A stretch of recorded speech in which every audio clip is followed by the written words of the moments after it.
trainers provide innovative, customized training in speaking solutions and self-care post-pandemic leadership. Thank you.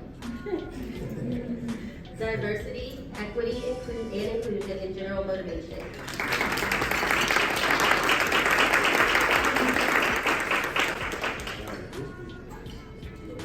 Let's give her a hand clap, man. She's on it. She is so on it. And one of those four beautiful jewels of mine is sitting right over there. Of course, I got to put her on the spot. That's Abigail Jubilee, y'all. So wag my baby some love over here. Abby. We love you, Abby.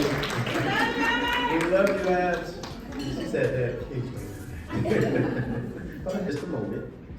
Because when I look around this room, I realize there's some really good-looking people in here, right? Come on, put your hands up if you're one of them. You know what I'm talking about. There's no shame in your game. Don't be embarrassed about good looking, all right? So I want y'all to get up because, you know, we came in and most of y'all just sat down and went straight to eating. You ain't said hi to nobody. You went straight to the food. Go to somebody, stand up, come on, just stop eating for a minute. That food ain't going nowhere.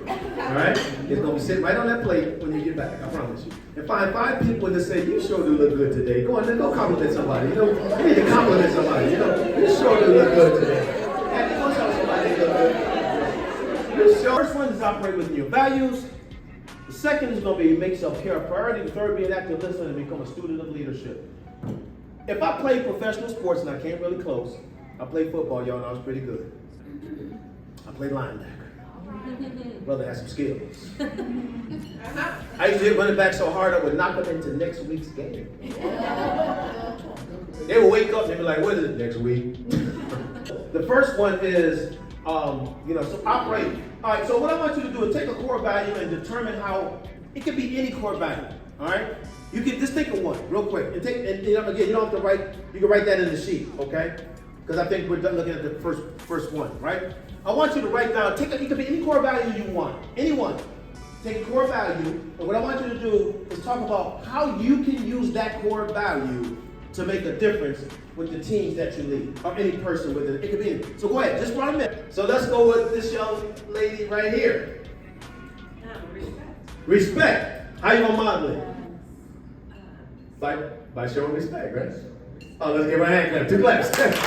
All right, that's what I'm saying. Real quick, sir, right here. I love blue. That's one of my favorite colors too. Integrity. How could you model it?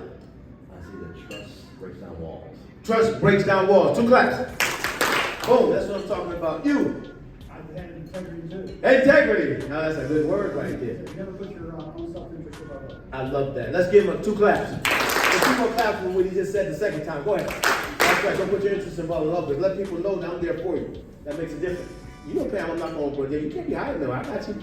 All right, boom. Listening. Listening. Let's give her 2 claps. Because you know what, Pam? Most folks don't listen, do they? Write this statement down because everybody's doing wellness now. Wellness. We got a wellness program. Everybody in the company's going to be well. That's all I'm saying. Everybody, we're get that wellness program going. And you watch, everybody's going to be healthy. And I'm like, you got 5 people enrolled in that thing, man. What's going on? Yeah.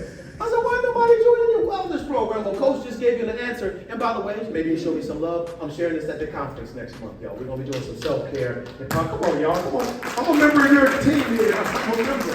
Don't be representing us here. But the reality is, self-care is a precursor to wellness. I'm writing this book right now. It's taking me forever, but the self-care movement. Because what I realize is simply this. How in the world we're going to tell somebody to do well with wellness and they haven't bought in yet? Like, I work out every day. I don't look too bad for a 90-year-old, do I? Brother look good for 90. Don't come on, straight up. Look at the size right here. Look at that size right here. That's a 90-year-old, man. That's a bad-looking 90-year-old right there, right? All right, so the real is nobody has to tell me to get up in the morning and go to the gym. Happy does daddy get up every day and go to the gym every day? See, y'all know I ain't lying because I got proof right here. Every single day I'm up going to that gym. Why? Not because I'm trying to look impressive, because I want to take care of me. Let me tell you something. I'm gonna tell you, one reason I moved to Florida, I'm in Winter Park right now from Pennsylvania, is because you got a couple of things I like down here. One is called palm trees. They just so relaxing to me. Then another thing we got down here is multiple access to the ocean. And man, I go on that ocean, I'm just walking around, kicking the sand, I mean, you know, because that's a happy place for me.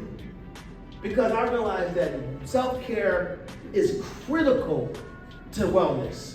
You know, and which we do in our organization is helping people understand. Let's start with self-care. Let's inspire people to take self-care seriously. Why? Not for this themselves, but for their children. You know, I'm doing the vegan thing. It's day by day with that one. Some days I'm a vegan, some days I'm not. Depends on the day. Show me the right burger, then it's on. I'm like, okay, all right. I'll pick up that vegan thing tomorrow, y'all. This is really important. I want y'all to get this. It is difficult to create a healthy organizational culture as a leader if you're unhealthy mentally and physically. How am I going to give you my best if I don't even have my best? You see, if people talk about self-care is selfish, no, not doing self-care is selfish. That means that I'm not taking care of myself. And how in the world, and I say this not to be disrespectful, but a lot of times people don't do it because we haven't been taught to. We've always been told, take care of other people. Look at other people's interests. You know, all right? And so look at somebody smiling and say, you got to take care of you, baby. Come on, look at somebody next to you and say that to them. Just look at somebody next to you and say, you got to take care of you, baby.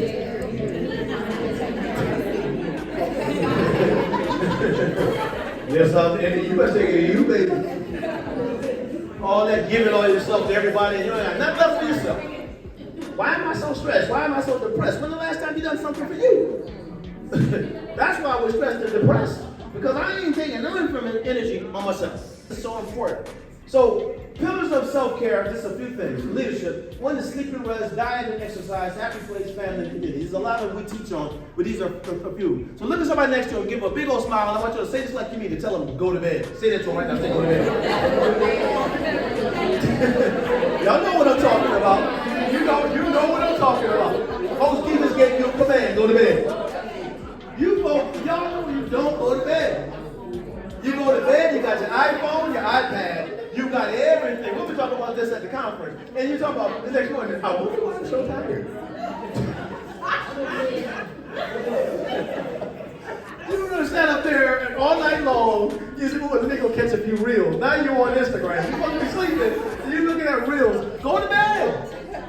You're TikToking, everything. It's like 2 o'clock in the morning, y'all wake up at 5. And I'm so exhausted. You're exhausted because you ain't going to bed.